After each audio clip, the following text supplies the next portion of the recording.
you don't turn something in and the chair goes, oh, we haven't talked about that, you know, I've got a better idea, or at least I want to propose one. So please do check with your chair so it reflects both of your best thinking about what the best name for what you're doing might be. And then next week, what I'm hoping to do is just email the full faculty with the schedule of the presentations, the fact that the displays are going to go up in the atrium, just get them in the know in terms of the picture in November. So any questions about those logistics before we move on? Nope, everybody's clear on that? Okay.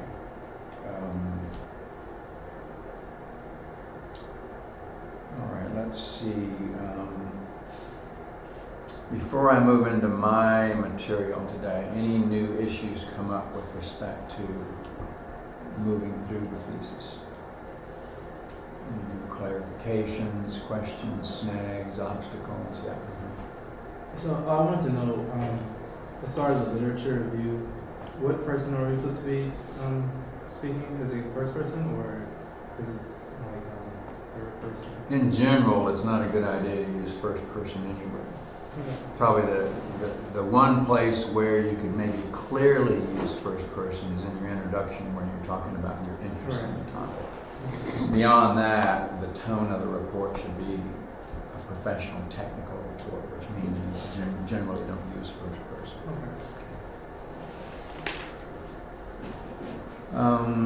Okay, so what I want to do today, I had planned on a while back doing one thing, but I'm shifting gears and doing something else because it rose to a more important level for me just in terms of timing. And so what I want to do today is take stock, let's call it first principles, the intent of the thesis as an educational experience, the configuration of the components and what they're meant to do. And the reason why I'm addressing that, even though to some extent it's looping back and revisiting some earlier chalk talks, is because my experience is that we start the process fairly clear in terms of what the fundamental relationships of the thesis components are, and the best ways, or at least valid ways, of navigating the different components and getting the thesis done. And then you get immersed in the life of living it, and you get caught up in the day-to-day tasks, and what tends to happen is you tend to, or at least you can be in the danger of losing the clarity of what the thesis is about and the maintenance of the relationships and tasks that want to stay before you. You get caught up in getting it done, and sometimes getting it done causes some blurring and some muddling and some drift and some loss of, I'll use the word, some of the integrities that need to be in the thesis. So what I want to do today is loop back to first principles and revisit some things that to some extent we talked about early in the semester, because I'm also responding to some of the questions I'm beginning to get from you guys about literature review and different things like that, that may or may not be a kind of unraveling. I don't know whether there's danger of unraveling in some of your thesis processes or not, but whether there is or not, it felt like it would be useful to address some things about that. And what I want to do as a prelude to talking about the specifics of the thesis is to loop all the way back to what masters means. So I'm going to do a little board work here, and some of you will remember some history. You all remember back in the Middle Ages and even in the Renaissance, there were the guilds. And if you recall, the guilds were a combination of quality control group, fraternity, promotion, marketing, social club, it was all those things. But one of the things they did is they decided at what level you were in the advancement of your field. So if you were a goldsmith or a painter or a sculptor, no matter what it was. And there were three tiers as you progressed through your field. First one was apprentice.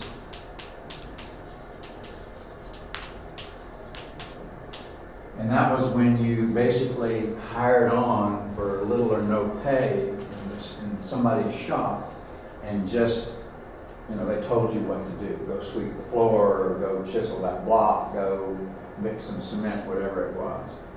That was your entry level. Then you moved to journeyman.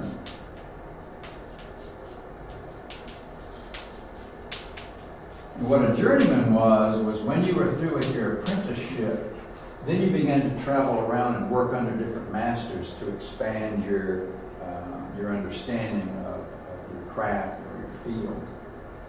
And then finally there was a master.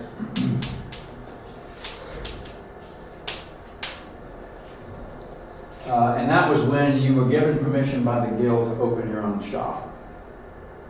So master didn't just mean you were good at something. There was a kind of a professional permission. So these guys really were sort of the equivalent of our state board exams. You didn't just hang a shingle out. You were not allowed to hang a shingle out until you had been blessed by the guilds. And so you were rising through the ranks. And you could be here as long as you needed to be, there as long as you needed to be. But at a certain point, right in here, when you felt you were ready, you produced what's called your masterpiece.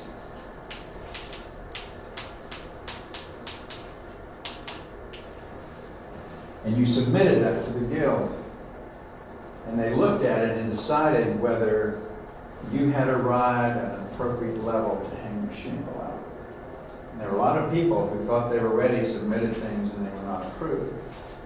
So there's a portal here, a gateway here. And this really, interestingly enough, becomes the underpinning for university life.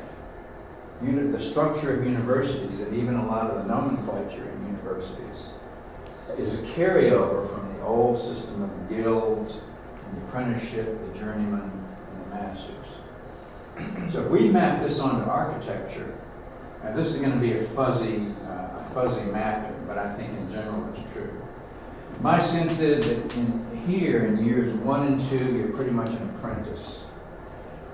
The faculty is managing the studio and the classes very strongly. The faculty is leading the student very strongly. Granted, there's some independent work the student needs to do, but in general, you're in sort of an apprentice mode early in the curriculum. And then years 3 and 4 and 5, you tend to be a journeyman. You're going to be exposed to a lot of different crits, a lot of different faculty, and a lot of different courses, and you're trying to glean from all these different sources to begin to build your own wisdom as a personal evolving architect. And here we are in year 6, which is the master's year. And your masterpiece is the thesis. That means that there is demonstration here.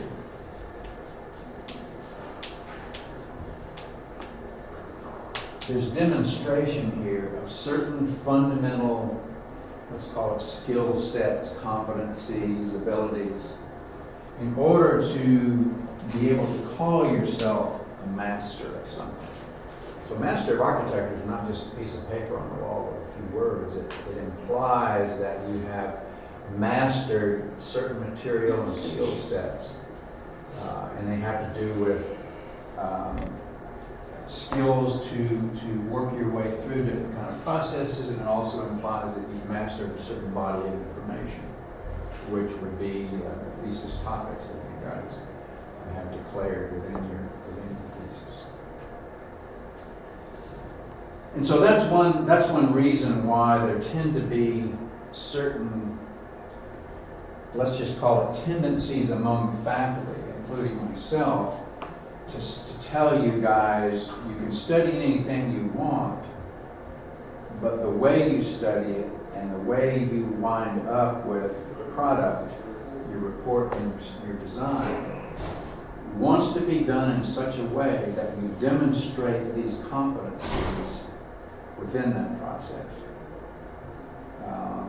And so this is a prelude to a sheet that I'm going to give you now that will begin to review. You'll see a lot of stuff on the sheet that we talked about before, but I want to, as I said going into this, I want to revisit this because I want you to keep your eye not just on the progress of your thesis itself, but keep your eye on the meaning of the masters as it influences the way you go about navigating the thesis process.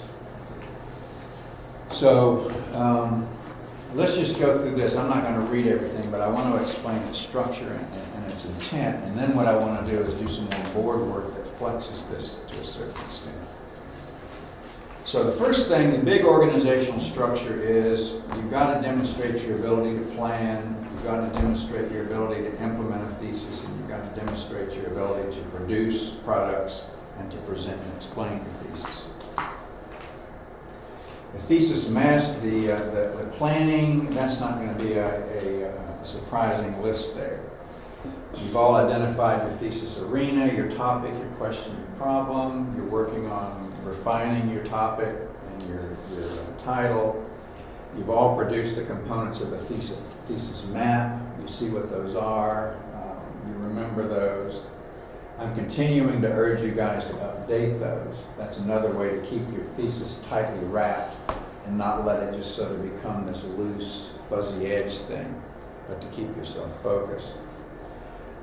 You've all assembled your resources, your bibliography namely, and then you've all recruited your chairs and your committee. So you've basically done that. Now we're in the body of the work here. And you'll see the main components of the thesis, not all of them. And I'm not fussing in this diagram with subcontents. But everybody's going to have something that counts as introduction. Everybody's going to have something that counts as conclusions. And then the left side of this is the scholarship side. The right side of this is the design side. So we've got those two components. The Master of Architecture, as Craig reminded us, implies mastery of a scholarship set of skills and mastery of design skills. And not just mastery of design skills per se, as that's been defined in earlier studios, but master of design skills as you've been able to bring to bear the shaping influences of your research onto the design. So this is a different kind of design problem. It's not a traditional let's just get an interesting and successful scheme done. You're looking at the particular shaping influences of a thesis topic on your scheme. And that makes this design exercise somewhat different. So off to the side of each of these things, you see the kinds of skills that tend to be demanded in order to get these kinds of things done. And then all these things are coming to bear on the conclusions down here. And you see all kinds of connections being implied among these four things here, which is one of the things I want to push into next. But before I do that, I want to do a couple of little graphics up here. Because you guys were beginning to ask questions in particular about the literature review. There are actually three kinds of relationships that can happen between the literature review and the topic analysis. And also three kinds of relationships that can happen between the precedent study and the scheme. And they have to do with a gradation from separate to merged. The one that I've been pushing in this class is separate, where you have a section in your thesis called literature review and a separate section called topic analysis, which probably has the name of your topic there, or multiple topics. But that's not the only way it can happen. You can also have a situation where you have your literature review and your analysis, where the lion's share of the literature review is merged with your analysis. The form that would take would be you're analyzing your topics, but you're giving frequent quotes and referencing frequently the resources that you use that you brought to bear on your analysis. And then finally, you can actually totally merge those.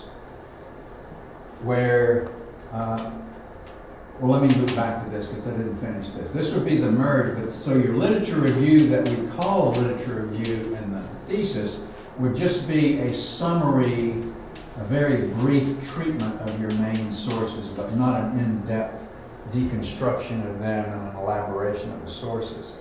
That would have been integrated with your analysis. Yeah, you got a question? So as far as the literature review is concerned, it's less, I guess, it's less detailed than analysis. We state what the material that we're using, and I guess a general summary of what the book or article or journal is about. And you're talking about this one? Or this talking about the literature when it's separate. Or here? Yeah. No, this is an in-depth treatment of it. Okay. So okay, well then, how much more detailed or how less detailed is a literature review and analysis? Because it seems like, well, as I'm writing my literature review, I'm quoting, the material. Like after I've summarized about what it was, I'm sort of analyzing, I guess the particular things that I got from it. So then what's left for the analysis, like how? Okay, well, the depth with which you enter into your resources is the same in all of these. Here you have a section that's dedicated within your thesis called literature review, and you totally define and unfold and exhaust what you learned there. Here, granted, you still may be referencing some things, but because you've already covered this here, there's not a lot of pressure to keep looking back at this here. Here, you're just pushing on the deconstruction of your topic and unfolding it. You don't have to keep referencing back to your sources. Okay. Here, you in the overlapped one, you still looked into the literature review to the same depth, but up here, what we call the literature review still is a separate topic, but now its treatment is more overviewish and summarized because so much of it now has been integrated in the form of quotes and references within the body of the analysis itself. So the depth of treatment of a literature review is the same in all of these. It's just to what extent does the literature review exist as a separate item? In these two, it exists as a separate item in your thesis.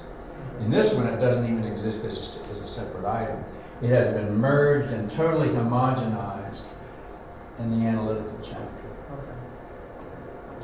Okay. But your depth of study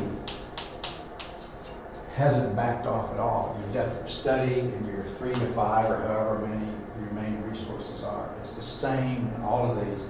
This is just a visualization of the relationship gradation that can happen between these things. Now, if you choose to do this, in other words, you just say, and you declare to your chair and yourself, you know what, because of what I'm studying and because of the way I'm writing this up, and because I'm already frequently referencing my sources to create credibility in here with the ideas that I have. This is such a hand-in-glove integrated thing that what I'm going to do over here is I'm still going to have a chapter called Literature Review, but it's not going to be as in-depth as if it stood alone by itself. I'm still going to list my sources. I'm still going to give an overview of what's in there, but I'm not going to take it apart here like I did over here. Oh, okay. Because I've got so much of it down here in the body of the analysis. So for instance, if I said, chapter 1, and I have a literature review, but since it's chapter 1 has, I guess, part of the analysis as well, then it would be more so integrated, as opposed to if I just had the literature review as a separate chapter, then it would have to, more so standalone, and I had to go. If it's standalone, it's got to have everything there. Okay. And here, literature review would not appear at all in your table of contents. Okay. But you would introduce your analysis chapter by saying that you have integrated your literature research into the analytical discussion. Okay. So I want to stop with this range of things. I want to make sure you guys get that all of these are possible ways of visualizing your research, not the research, that's not a good word, your literature review, and visualizing your literature review in relation to the unfoldment of the analysis and discussion of your thesis components. So who else has questions about the shape of that? Now here's the clinker. And this is, it's partly my opinion, but I think it's also fairly defendable via logic. If you look at what the thesis is supposed to demonstrate under literature review, it doesn't take you long to see that a lot of this stuff goes away if you start merging these things. The clearest way to show you know how to do that is to have this be a separate thing. So that's my pitch. Okay. But I'm also saying, especially if your chair is pushing for one of these other forms, you've got to follow and relate to what your chair is saying. These are other ways of delivering the proof or demonstration that you know how to study your field and extract things from what people have written before. But it's got to be there in some form. To me, what absolutely is not acceptable is to just not have addressed that at all, because that means that your whole thesis is just your opinion, and you haven't gathered anything around you on which you're standing to build your own logic and extend what the literature has done. Anything that calls itself a master's at all has got to stand on previous work and point to it to a greater or lesser extent as the validation of what it is that you're doing. So there's got to be some treatment of your resources there. Yeah. Would you directly quote a point from your literature review, or would you summarize the point and statements where you Which one of these are you talking about? from This one? the, yeah, that's, Where there's no literature review in the table of contents and it's all merged with the analysis. This I would expect to have frequent quotes and references to pages and other documents. that's the one, Lots of footnotes. that's the one I'm doing, You've got it merged. where, Okay. yeah, that's the one that shared. Once So it's that's the- merged, yes. then I would expect. But she suggests the way to do it is quoting the same in footnotes and. So what you're doing is you've got your topic. In your case, you're looking at culture and you're looking at the site. Yes. Okay. So let's say there's no literature review in your table of contents. So the culture's being analyzed, the site's being analyzed, and you've got frequent references to documents that you have at your side. This analysis is riddled with references that you're using to legitimize your ideas. Okay, that's an example of an integrated. You guys got questions back there? She's asking a question that might apply to you all. So am I interpreting this right? Yes. Okay. But when it comes to, because I'm doing the same thing, that's what my chair wants me to do. He wants me to integrate it. Homogenizing. Yeah, and I'm kind of having trouble because I guess the way I was doing it was summarizing it, extracting it, and now I'm reorganizing it all together, kind of as it goes, as I'm telling the story. When do I put that summary of what I read, or do I have to relate that to what I'm going to be doing? At the end of each chapter, you summarize what you have gained from these references or from what you've quoted. You summarize and say, this is what I've extracted from it. So you don't wait to the end of the thesis to give a summary. You summarize it at each chapter. Well, I want to make sure I understand your question. Are you talking about summarizing the book? Yeah, like I read the book, and for example, like one, I took the majority of the principles out from one book, and that's another problem that I'm running into, is that that's also a separate chapter by itself, and I don't want it to be redundant, writing the same thing. So how do I talk about it a little bit here and then just go in full depth in the next chapter? That would be this. That would be giving a brief summary of what the book says, and then integrating the lion's share of what you've extracted from that book in the body of the text of the analysis. Okay. Now, how that gets particularly played out, that's up to you. I'm speaking in general terms here. But I think we've got to visualize and conceive this, at least at the beginning, in general terms. Okay. But what I worry about, though, is if you integrate it. Remember what we talked about when we laid the literature review out. We have, let's say, book 1, book 2, book 3. Let's just say we've got 3 books. And I'm going to really milk each one of these books for all they're worth, and I'm going to close with distilled principles. And then I have the integration of all those before I go forward. If you marry them here, you can't do that. Yeah. They're already scattered among the chapters, and there's no convergence or comparison or integration of what the sources say.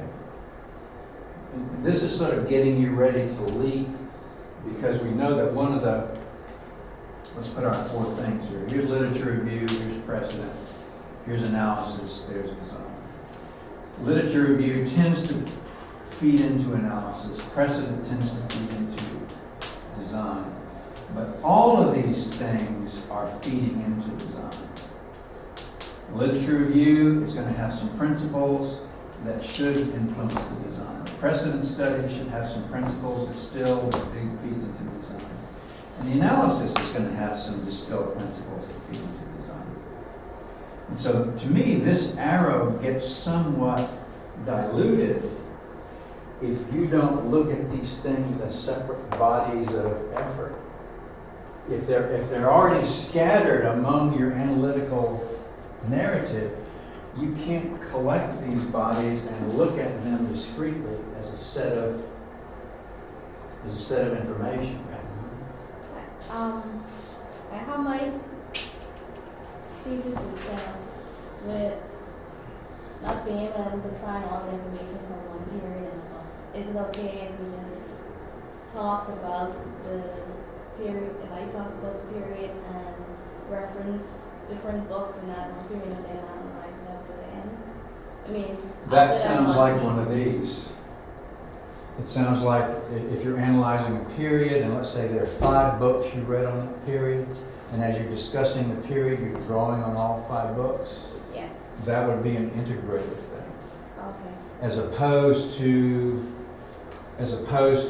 picking 3 to 5 of the main books and analyzing them. Now, you're getting at another interesting point, which you guys may or may not be running into. Sometimes it's rare to find books, even though they're the best ones you have found, they may not really be hitting your thesis topic squarely.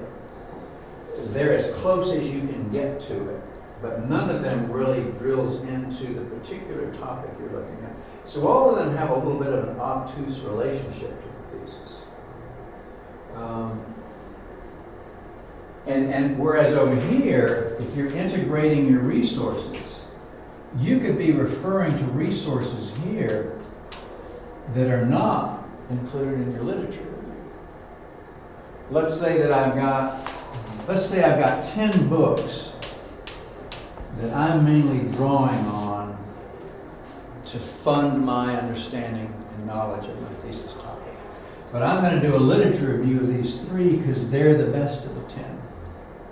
And up here, I've analyzed them, I've done all this stuff, and now it's time to do my analysis.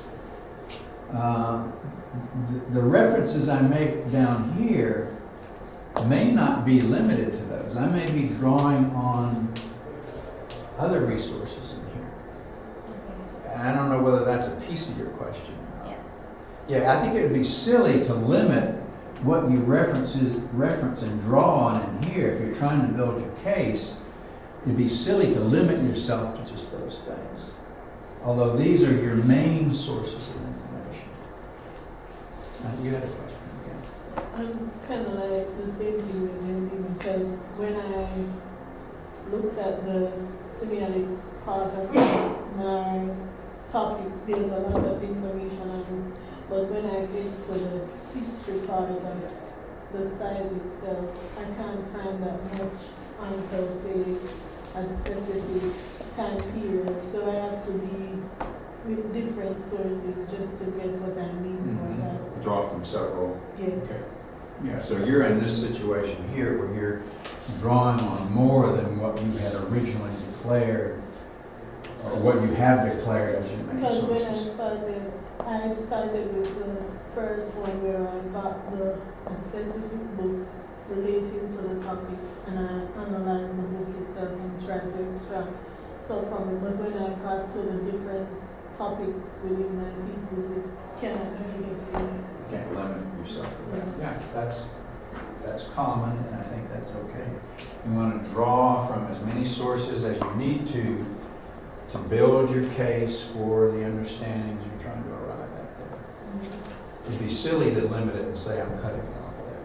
Because down here, there may be some juicy quote that's critical to an idea, you know.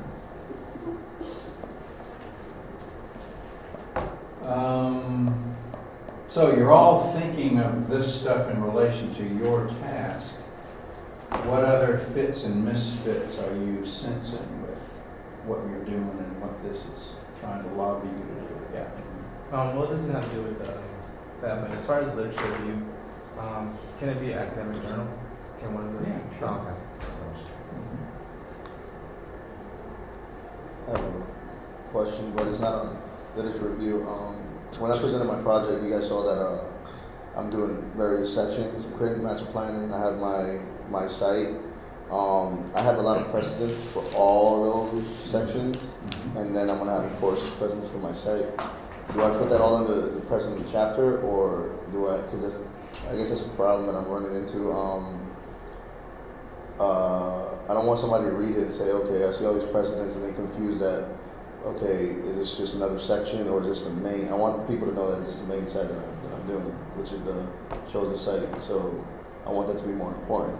I want it to stand out. Should I just put it all under one chapter, or separate it two? How else would you organize it other than grouping all those into one precedent chapter with separate topics? We do it too.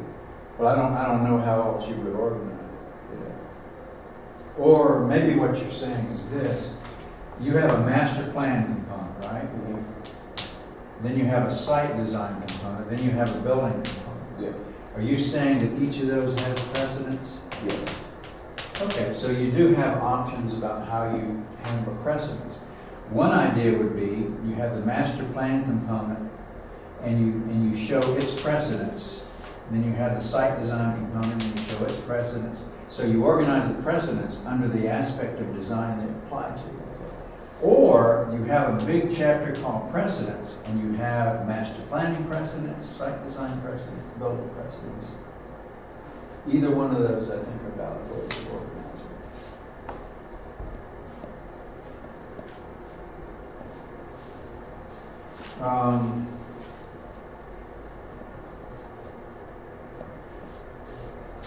The other point I want to make is goes back and reinforces this business of trying to keep all this progressing together to the extent you can.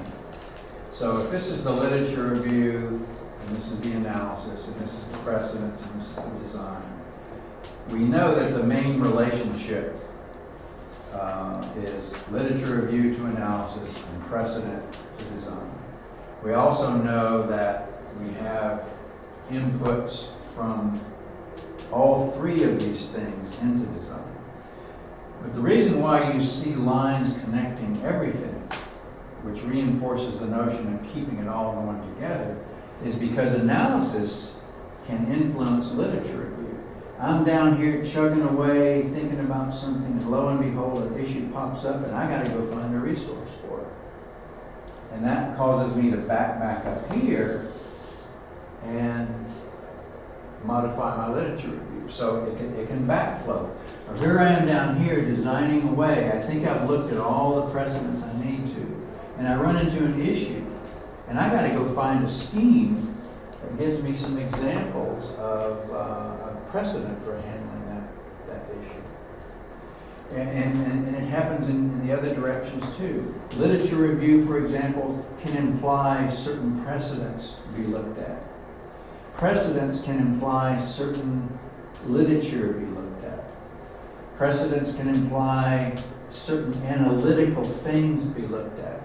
So the connecting arrows are reminding us that there's not a lockstep by the numbers flow from top down. We can go in any direction between any bubble. And what that tells us as thesis students is that we have to keep an eye on all the mutual influences. If we put our blinders on and go, I'm going to artificially simplify my task and only look at that and only look at that. Maybe there's something here, but I'm not going to think about it.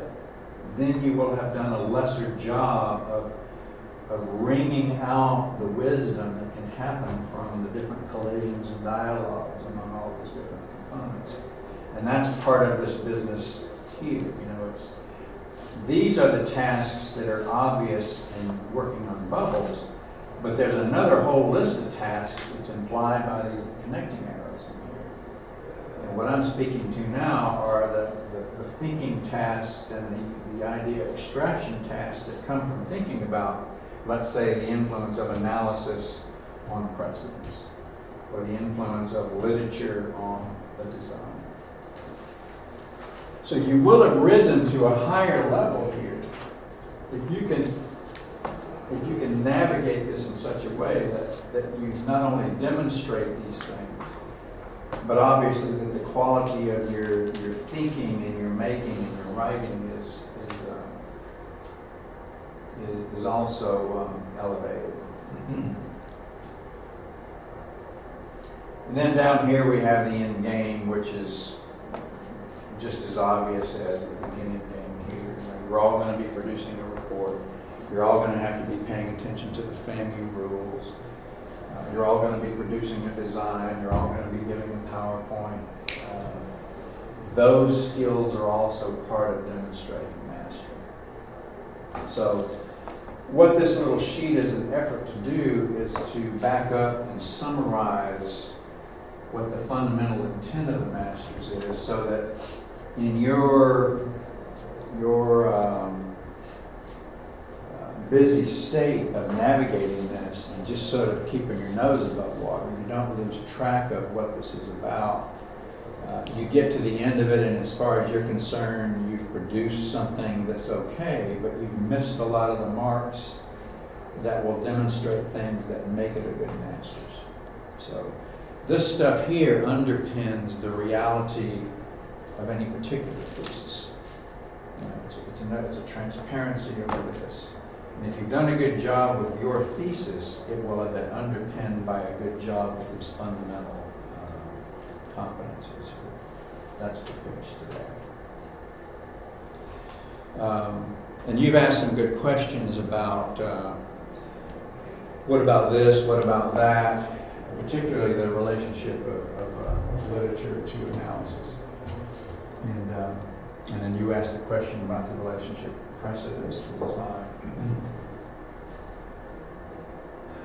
One reason why I didn't lay these out before and really talked about literature review in these terms is because, in my view, having this as a separate exercise of extraction and harvesting is the clearest way to make sure you demonstrate the list of skills that you see as the credit. And it's fair to say that's not the only way to do it. But I would claim there's an inevitable tailing off in demonstrating your mastery of literature to the extent that literature as a separate exercise has been uncoupled and put in a blender and homogenized with your analysis. And, you know, and I'm going to say, the last thing I'm going to say is these are acceptable ways of proceeding, especially if the nature of your thesis and especially if the take your chair has of your thesis points you there. So, any other questions come up for you guys as we... Who determines when the journeyman has reaches level to present his masterpiece? Oh, when they're ready to do that, the curriculum takes care of that. You just show up there and somebody says you got to do a master's, right? Actually, if we were going to be true to this, you guys would circle as long as you wanted to before you declared when you wanted to do your thesis. And that's actually, that is more the case for a PhD. You get people circling until they're ready to defend. That's how we do it in contracting. You Yeah. go to union and you get an apprenticeship, journeyman, and then you go on and as long as you want, and then you take your test Still in by the place. state and get your license. Okay, there you go. Yeah, in terms of you deciding whether you're ready, the curriculum takes care of that. You have to do it whether you're ready or not if you want to stay on the track. And there have been people, believe it or not, who said, you know what, I'm not ready. I'm going to go away and work a while, or I'm going to travel and I'll come back. I'm not ready to commit to that yet because I don't think I have shaped myself yet to where I know I can do my best work. That's pretty rare. You know, most of the time life has you in some sort of grip and you have to proceed. But there are cases where, to address your question, there are cases where you don't just march through like a curriculum said. Any other questions on this? Okay, we'll see what Mike has to say on Friday.